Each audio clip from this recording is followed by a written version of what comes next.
પીડિતોના ન્યાય માટે હવે કોંગ્રેસ મેદાને આવી છે। કોંગ્રેસ વિરોધ કરે તે પહેલા જ પોલીસે કાર્યકરોની અટકાયત કરી હોય તે સમાચાર સામે આવ્યા।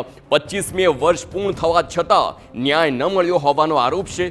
ત્રિકોણબાગથી આરએમસી કચેરી સુધી રેલી યોજવાની હતી। પોલીસ અને કાર્યકરો વચ્ચે ઝપાઝપી પણ જોવા મળી છે। ઉલ્લેખનીય છે કે 25મી ટીઆરપી ગેમ ઝોન અગ્નિકાંડને 1 વર્ષ થશે પૂર્ણ, પરંતુ આજ દિન સુધી પોતાના સ્વજનોને ગુમાવનાર પીડિત પરિવારોને યોગ્ય ન્યાય નથી મળ્યો। જેથી પીડિત પરિવારોને ન્યાય મળે તે માટે ફરીથી ઝુંબેશ ચલાવવાનો કોંગ્રેસના કાર્યકર્તાઓનો નિર્ણય હતો, પરંતુ તે પહેલા જ અટકાયત કરવામાં આવી।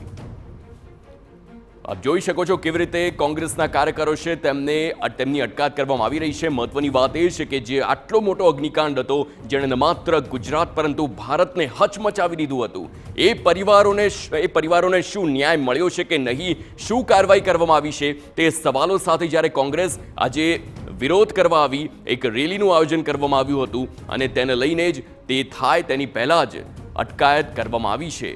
આ દ્રશ્યો જોઈ શકાય છે કેવી રીતે કોંગ્રેસના કાર્યકરોની અટકાયત કરવામાં આવી અને રાજકોટમાં ટીઆરપી અગ્નિકાંડ જે થયો હતો આખું ગુજરાત હચમચી ગયું હતું।